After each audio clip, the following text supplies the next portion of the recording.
Bismillahirrahmanirrahim. Assalamualaikum warahmatullahi wabarakatuh. Waalaikumsalam warahmatullahi wabarakatuh. Alhamdulillahi rabbil alamin. Anzal sakinata fi qulubil mu'minin liyazdadu imanan ma'a imanihim.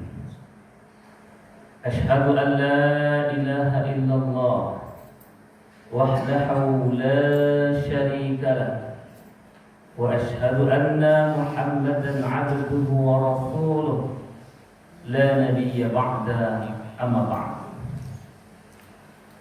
Pertama dan utama sekali, mari sama-sama kita mengucapkan rasa puja dan puji syukur kehadirat Allah Subhanahu wa taala.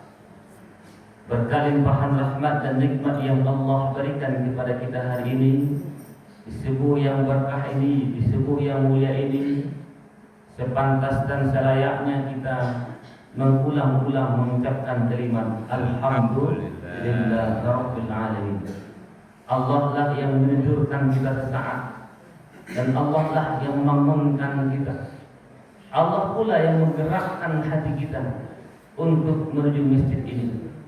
Tentu kita berdoa setiap langkah kaki, ayunan tangan kita menuju masjid ini dinilai ibadah di sisi Allah Subhanahu wa taala. Amin. Salam dan salam bagi junjungan kita Nabi besar Muhammad sallallahu alaihi wasallam. Dengan ungkapan Allahumma salli ala Muhammad wa ala ali Muhammad. Semoga kita semua yang hadir di sini selalu istiqamah untuk melaksanakan sunnah-sunnah dari baginda Rasulullah sallallahu alaihi wasallam. Dan kita berdoa mudah-mudahan pertemuan kita di tempat ini, perkumpulan kita di tempat ini menjadi sarana pula bagi Allah Subhanahu wa taala untuk mengumpulkan kita nanti di surga Allah Subhanahu wa taala. Amin ya rabbal alamin. Bapak dan Ibu yang kami hormati, sidang jamaah subuh rahimakumullah. Pada kesempatan yang berbahagia ini, izinkan kami untuk menyampaikan beberapa pesan-pesan Allah yang terdapat di dalam Al-Quran. Pembahasan kita tidak terlepas dari insya Allah beberapa hari ke depan, beberapa minggu ke depan, kita akan dipertemukan oleh Allah Subhanahu wa taala dengan hari yang mulia pula, hari yang agung pula, Idul Adha. Maka sebelum pelaksanaan Idul Adha kemarin, hari Jumat kemarin merupakan keberangkatan terakhir sanak famili keluarga kita melaksanakan ibadah haji ke Jumat kemarin dari Mekah, dari Bandara Internasional Minangkabau itu langsung ke Mekah. Gelombang kedua langsung pakai ihram. Maka para ibu yang kami hormati, bagi kita yang berkeinginan yang sudah pernah melaksanakan ibadah haji atau umroh, ada rasa rindu, ada rasa kangen, ada rasa ingin kembali ke Mekah, ada ingin ketika bulan haji ini terniang-niang waktu kita. Maka Bapak Ibu yang kami hormati, ingin mengulas sebentar bahwa Allah Subhanahu wa taala itu berfirman, A'udzubillahi minasyaitonir rajim, bismillahirrahmanirrahim. Walillahi 'alan nasi hajjul baiti man istata'a ilaihi sabila. Al-Imran 129. Walillahi 'alan nasi hajjul baiti man istata'a ilaihi sabila. Kewajiban manusia kepada Allah, kewajiban apa? Kepada Allah itu adalah melaksanakan ibadah haji ke Mekah. Man istata'a ilaihi sabila.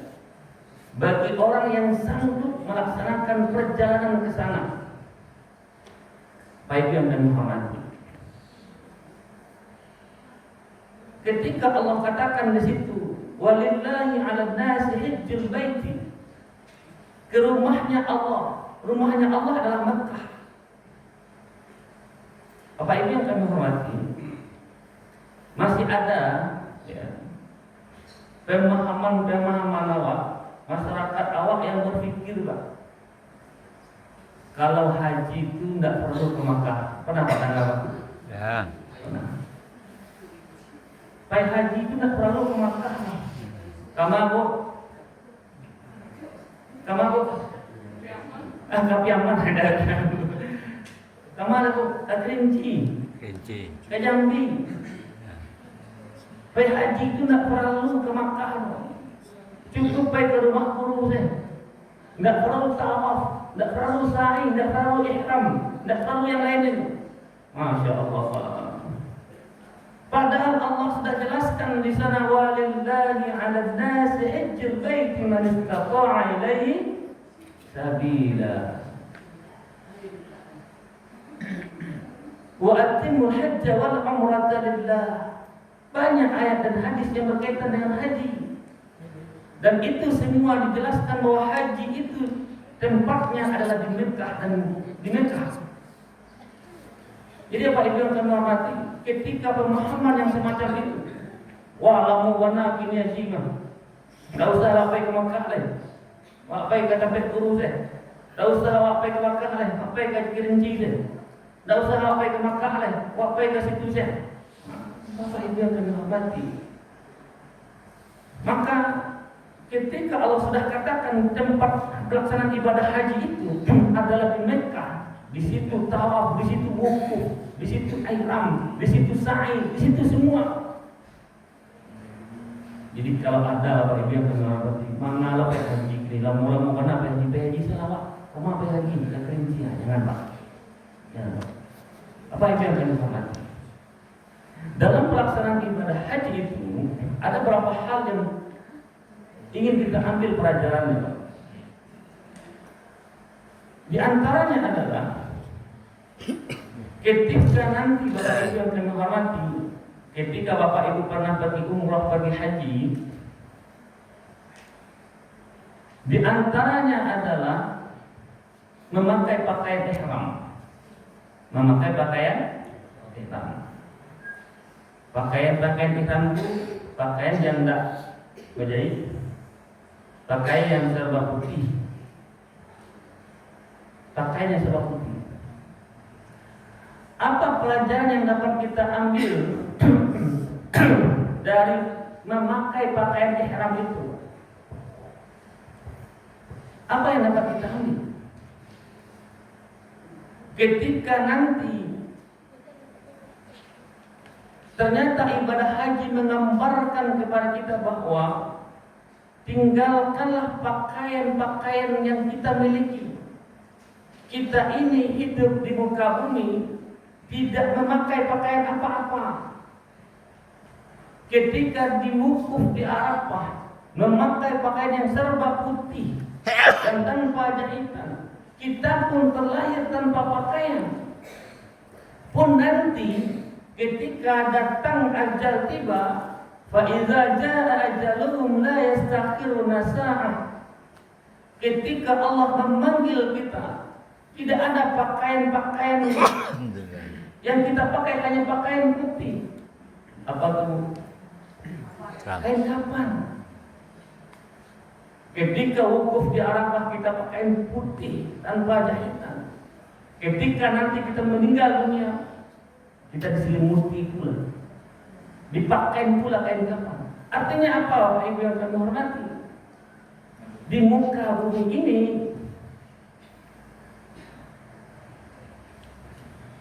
tidak ada kesombongan dalam diri kita. Tidak ada kesombongan. Apa yang mesti kita sombongkan? Pangkat jabatan, kekayaan, apalagi yang kita sombongkan? Tidak ada. Di hadapan Allah kita hanyalah makhluk yang kecil. Di hadapan Allah kita hanyalah hamba Allah yang sangat kecil sekali. Toh kita tidak memakai pakaian apa-apa. Maka jangan hari ini, mohon maaf Bapak Ibu yang kami hormati, pakaian A yang memiliki hari ini, jangan sombong dengan pakaian yang kita miliki. Pakaian kebesaran kita, pakaian ini, pangkat jabatan, itu pakaian. Kita punya ini, punya itu, jangan bangga dengan hal itu. Di mata Allah hanyalah kita makhluknya. Tidak perlu kita membanggakan apa yang kita miliki hari ini. Di hadapan Allah nanti kita di saat wukuf, Masya Allah, di saat nanti kita meninggal dunia, nggak bawa apa-apa, harta nggak kita bawa, jabatan nggak kita bawa, yang kita bawa apa?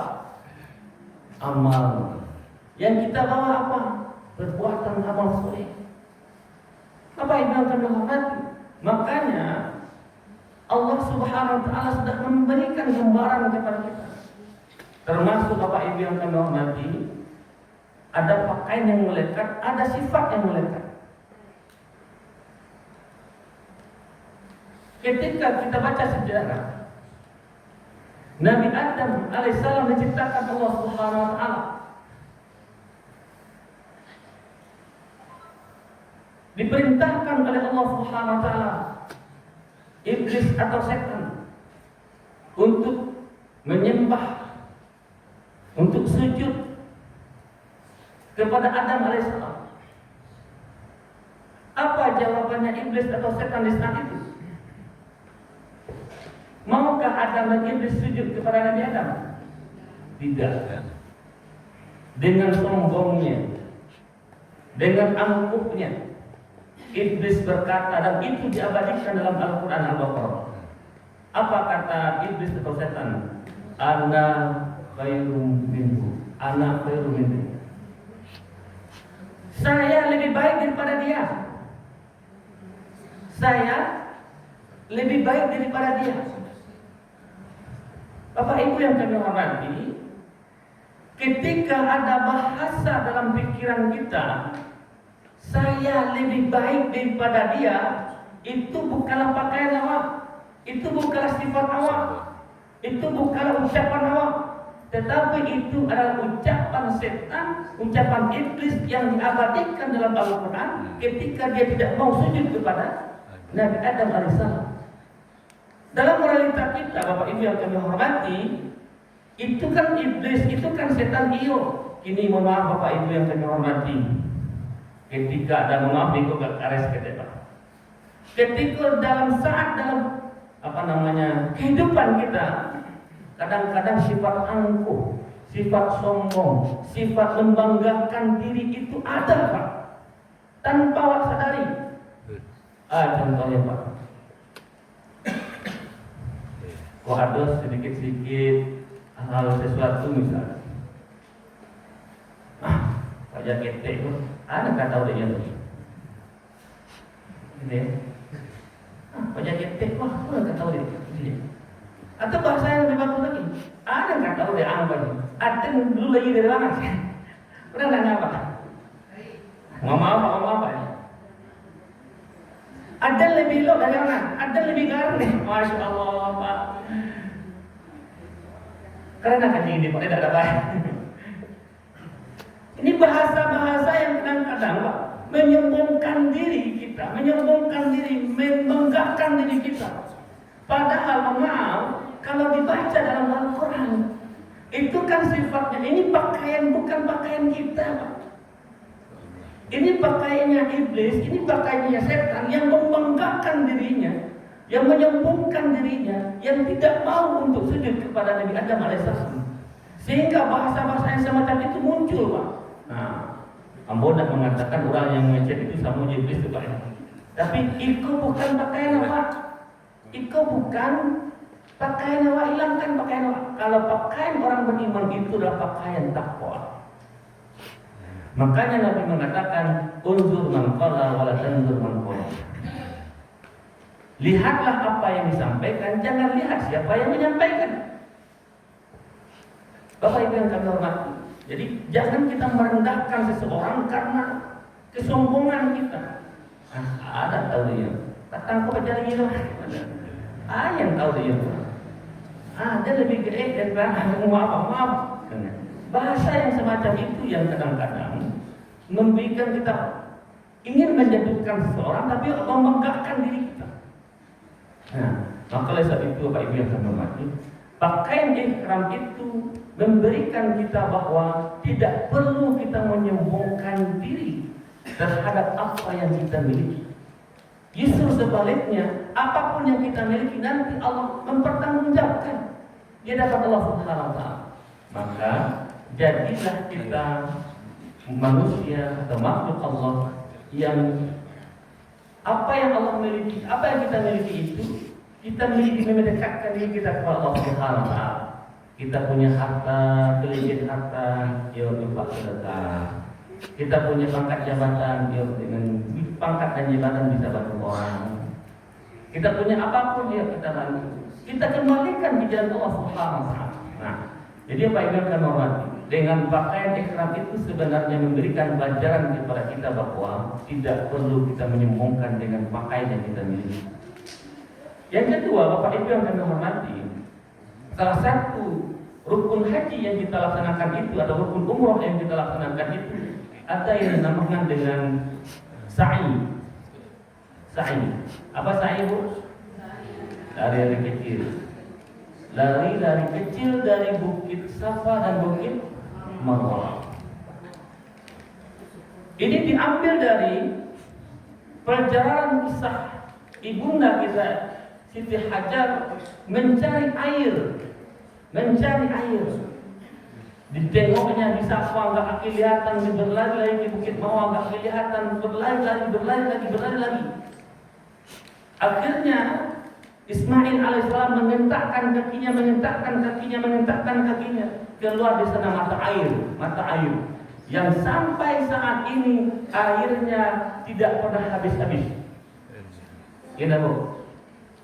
Ribuan orang, jutaan orang, miliaran orang mengambil air Zam-Zam itu untuk diminum dan tidak pernah habis-habisnya. Apa pelajaran yang dapat kita ambil, Pak? Bahwa ternyata ibunda kita Siti Hajar berusaha, berikhtiar untuk mendapatkan setetes air. Berusaha mendapatkan setetes air agar bayi yang kecil ini bisa hidup. Ini Bapak Ibu yang kami hormati, kita diperintahkan oleh Allah Subhanahu wa taala untuk berusaha, berikhtiar. Maka dalam Al-Qur'an Allah katakan, fa iza azamta fatawakkal 'ala Allah.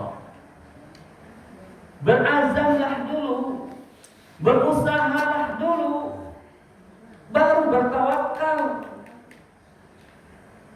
Bukan sebaliknya. Sebaliknya apa? Serahkanlah kepada Allah. Serahkanlah kepada Allah. Tawakkallah. Usaha enggak ada. Makanya hasil usaha tidak pernah mengkhianati hasil, ada bahasanya. Apa usaha kita?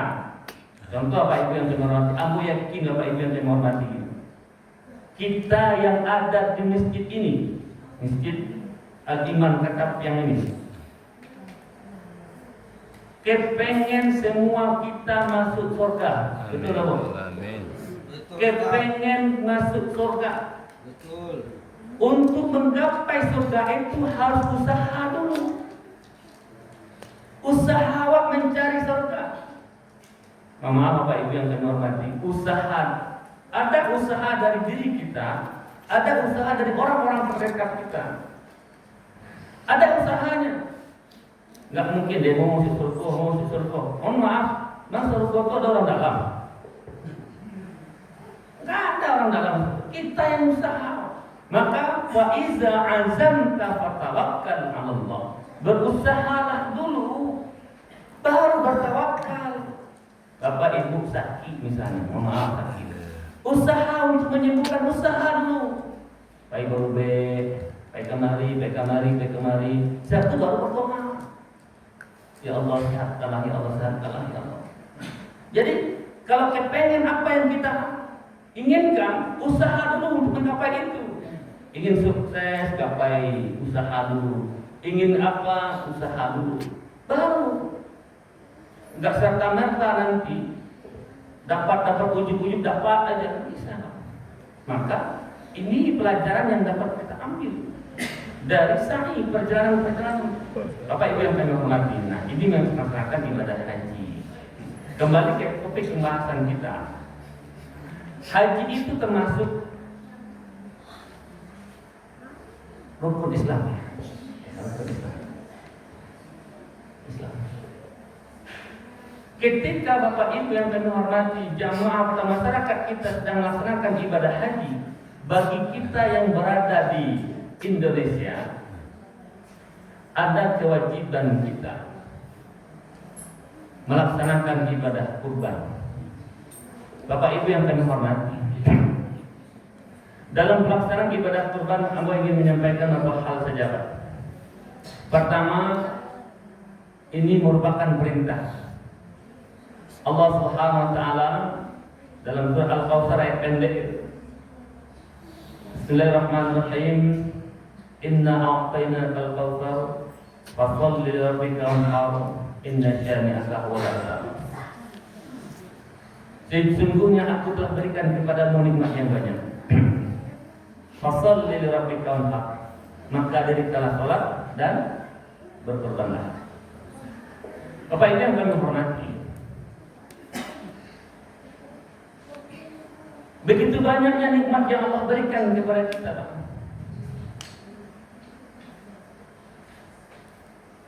Tidak bisa kita menghitung nikmat yang Allah berikan itu. Allah hanya memerintahkan kepada kita fasholli lirabbika wanhar. Laksanakanlah salat dan berkorban. Kalau salat, maaf Bapak Ibu yang kami tidak kita bahas lagi. Tetapi ketika kurban,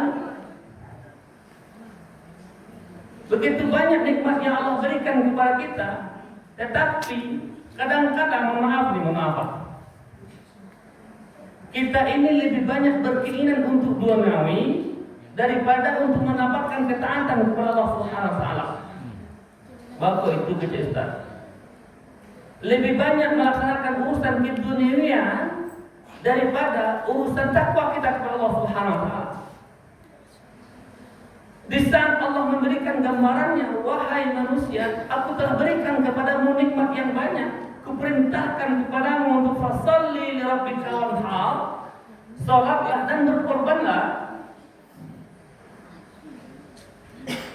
Ketika nikmat yang banyak itu, Pak, kadang-kadang lupa ada jatahnya Allah di situ. Ada titipan Allah di situ. Bukan sebaiknya digunakan untuk urusan keduniaan. Untuk beli paket ada rezeki. Untuk nongkrong-nongkrong sama teman-teman ada rezeki. Untuk traktir teman-teman ada. Tapi kalau untuk korban, maaf Pak, yang hanya berarti itu Pak, 2 juta berarti. Berarti bukan di situ Pak? 27,5. 27,5. 2.750.000. Maaf Pak. Yang hanya 2.750.000 setahun.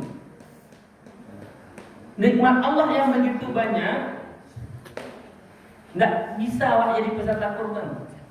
Jadi kata mampu peserta kurban itu lebih cenderung kepada kita semua. Ketika Allah berikan nikmat itu mungkin mampu untuk peserta kurban. Pak, teman-teman Bapak Ibu, begitu banyaknya nikmat yang Allah berikan kepada kita itu sebenarnya kita mampu untuk menjadi peserta kurban. Allah begitu banyak nikmat yang hanya 2.750.000. Kalau dilogikakan, maaf Pak Ibu yang terhormat, ngomong enggak melarang bapak-bapak yang merokok, enggak lah. Logika sederhana bagi bapak yang hobinya merokok, sudah bungkus 50.000, ya, 30.000 lah sebungkus sehari, kali setahun itu lebih daripada peserta kurban. Makanya Bapak Ibu yang kami hormati, kita sebenarnya mampu untuk menjadi peserta kurban yang hanya 2.750 setahun kita sisihkan. Kamu masih teringat Bapak Ibu yang kami hormati? Ini pelajaran penting. Ada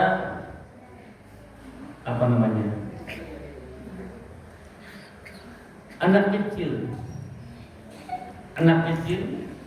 yang ketika dikasih THR oleh sanak pemilik keluarganya, THR Hari Raya Idul Fitri, kasih THR.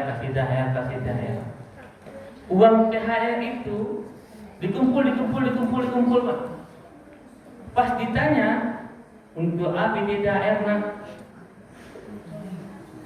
Apa jawabannya Pak? Untuk beli kambing.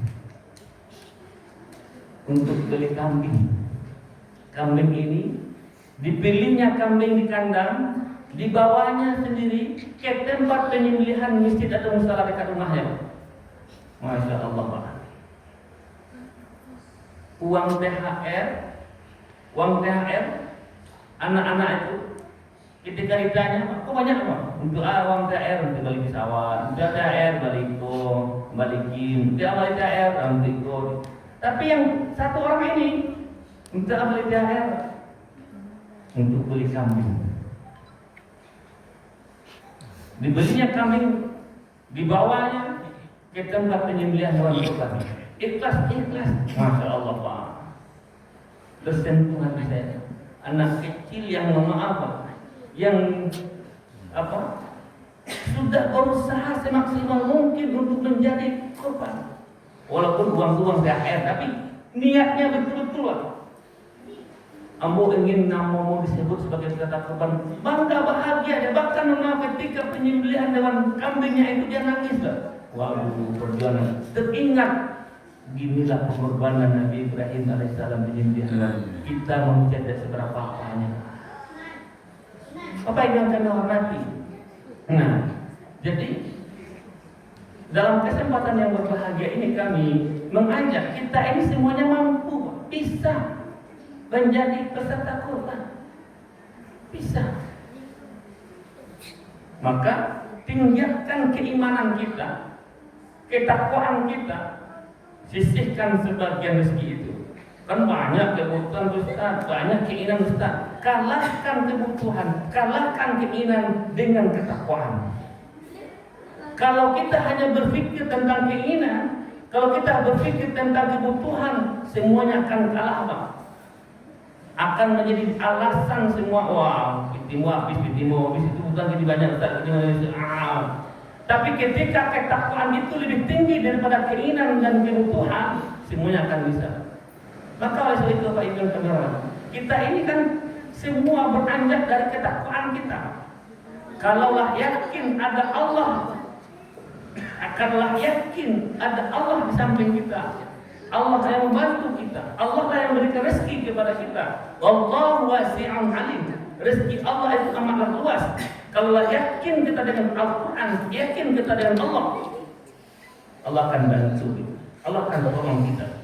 Tetapi ketika Bapak Ibu yang kami hormati, hanya urusan dunia yang kita pikirkan, kita kesampingkan Allah Subhanahu wa taala, yang kita cari hanya urusan dunia saja.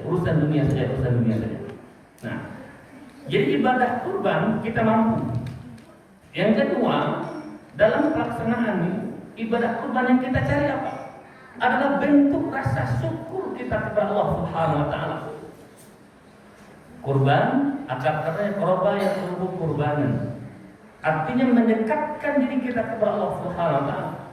Dengan kita menjadi peserta kurban, ikut menyembelih hewan kurban, ikut nama kita disebut, ikut memesisihkan sebagian rezeki yang Allah berikan kepada kita. Ingin mendekatkan diri kita kepada Allah Subhanahu wa taala. Dengan apa? Rezeki yang begitu banyak yang Allah berikan kepada kita yang tidak terhitung nilainya itu, Allah seru kita untuk menjadi korban, peserta kurban. Kita sisihkan sarana untuk mendekatkan diri kita kepada Allah Subhanahu wa taala. La yanalallahu luhumuha wala dima'uha walakin yanaluhu taqwa minkum. Darah daging kurban itu akan sampai kepada Allah. Yang sampai itu apa? Ketakwaan kita kepada Allah. Maka wujud syukur kita kepada Allah Subhanahu wa taala adalah menyaksikan penyembelihan Tuhan kurban. Toh ternyata Bapak Ibu yang kami hormati, orang rela pergi haji, sakit-sakitnya Pak ngebut jalan, tak beralok, asal pergi haji. Tapi kini di kehidupan dunia kita, kita berkewajiban untuk melaksanakan ibadah kurban. Bagaimana perjalanan Nabi? Perjalanan sejarahnya, kisahnya Nabi Ibrahim alaihissalam diabadikan dalam Al-Quran surah As-Saffat 102 sampai 107. Bertahun-tahun menunggu, anak yang dirindukan bertahun-tahun. Falamma balaghu ma'hu sya'ya, memohon kepada Allah, lahir Ismail alaihissalam kecil. Di saat disayang-sayangnya, ibarat itu sayang orang tua ke anakku luar biasa, Pak. Betul, Pak. Sangat sayang orang tua ke anak mulai sedang kecil-kecilnya tuh. Meranjak dewasa itu begitu sayangnya orang tua ke anak, Pak.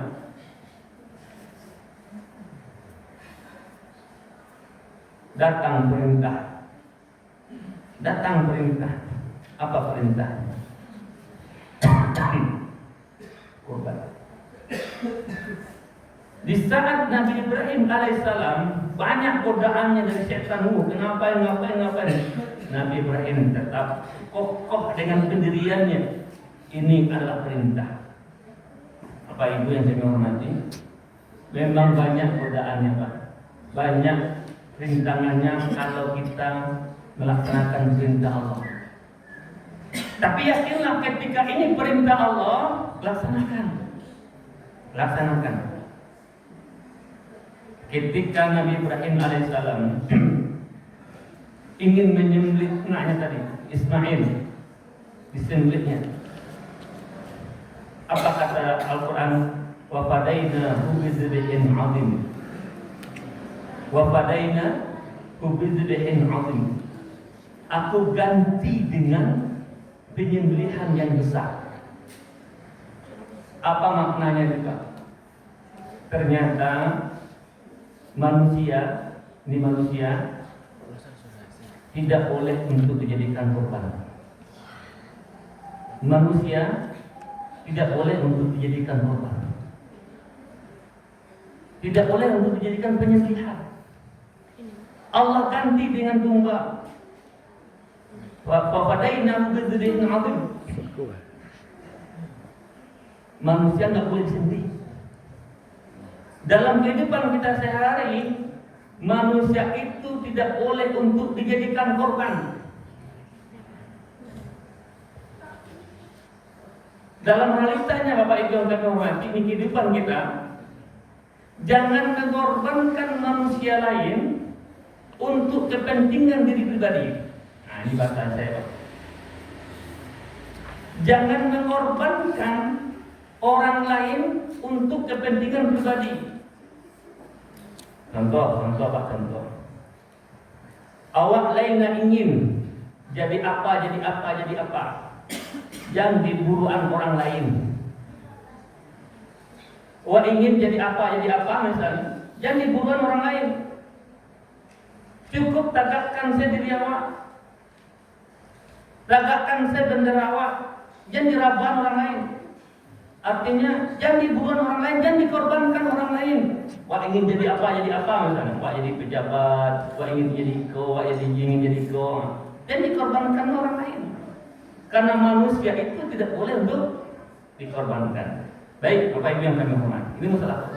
Maka insya Allah Bapak Ibu yang kami hormati, ada kebahagiaan, ada ketenteraman, ada kenyamanan ketika nanti nama kita disebut dalam penyembelihan hewan kurban, si fulan dan si fulan. Nah, timbul pertanyaan, ini banyak persoalan yang terjadi, Pak. Ini membahas kitab jadi kita ini, Pak. Persoalan-persoalan kurban itu sangat banyak sekali, sangat banyak sekali. Mungkin tidak bisa kita bahas dalam pembahasan Sibuk Mubarakah hari ini. Satu pembahasan ini. Contohnya, bolehkah berkurban atas nama almarhum? Itu pembahasan. Bolehkah nanti menjual kulit kurban? Bolehkah nanti gini-gini? Itu banyak persoalannya, Pak. Banyak persoalan-persoalan yang terjadi dengan masyarakat kita. Maka itu yang lurus saja. Ya. Bahwa ibadah kurban itu adalah kewajiban kita. Rasa syukur kita kepada Allah Subhanahu wa taala terhadap nikmat yang Allah berikan kepada kita. Bahwa ibadah kurban itu merupakan adalah menghilangkan sifat-sifat hewaniah yang ada dalam diri kita. Sifat hewaniah apa? Sifat rakus, sifat kikir, sifat menang sendiri. Itulah hikmahnya. Jadi Bapak Ibu yang kami hormati, ini pesan kami, setelah penyembelihan hewan kurban nanti, Bapak Ibu jangan pernah berpikir pertama sekali iko daging kurban dari tangan. Jangan berpikir pertama sekali iko hewan kurban, daging kurban di tangan digunakan untuk apa? Kau dibuat sate, kau dibuat bakso, kau dibuat rendang, kau dibuat dendeng. Mohon maaf, Pak. Jangan pernah berpikir pertama sekali untuk bikin itu. Terus apa yang dipikirkan? Yang dipikirkan adalah begitulah pengorbanan Nabi Ibrahim alaihissalam. Itu yang bikin itu. Kok ada baru bikin yang lain gitu. Tapi kalau seandainya ada khusus lagi yang kurban banyak lah. Kosong kulkas tuh, nah kan gitu. Saya kosong mau ke kampung tuh dendeng, kondu bakso, kondu sate, kondu iko. Maaf Pak, gitu. Tapi ketika kita berpikir bahwa inilah pengorbanan Nabi Ibrahim alaihissalam, berpikirnya kita bahwa inilah pelajaran yang dapat kita ambil dari pelajaran ibadah kurban. Hilangkan sifat kewanian kita, hilangkan sifat kikir, rakus dan sebagainya. Kalau hilangkan sifat kikir, rakus dan lain sebagainya, yakin Pak nggak kado dan yang hilang loh Pak. Gitu Pak. Kalau menghilangkan sifat kikir, rakus, ingin menang, nggak ada kaki hilang kaki ke depan. Nggak kado hewan kurban apa namanya, daging kurban itu hilang. Karena malah menghilangkan sifat rakus, sifat kikir, sifat tamak. Nah, kau pengurus hewan panitia hewan kurban itu antisipasi, lah bawa fikir lah rapet. Nah, saya tanggung jawab ikut, saya tanggung jawab ikut, saya tanggung jawab ikut, saya tanggung jawab ikut. Itulah Pak. Dia Pak Ibu yang terhormati. Tanda syukur kita kepada Allah Subhanahu wa taala adalah melaksanakan ibadah kurban, dan dengan penyembelihan hewan kurban itu kita hilangkan sifat kikir, sifat rakus, sifat yang hewaniah yang ada dalam diri kita. Insya Allah Bapak Ibu yang terhormati, ketika kita tulus dan ikhlas melaksanakan apa yang Allah perintahkan kepada kita, insya Allah hidup kita akan berkah. Berkah itu selalu dalam lindungan Allah. Berkah itu rezeki kita melimpah.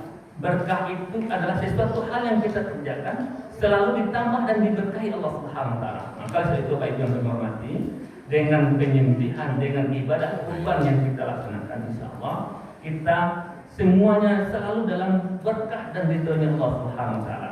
Bapak Ibu yang hormati, mungkin itu yang dapat kami sampaikan pada kesempatan hari ini. Jika ada salah dan khilaf, kami mohon maaf yang sebesar-besarnya. Langsung ini dibantu sama Ibu lah.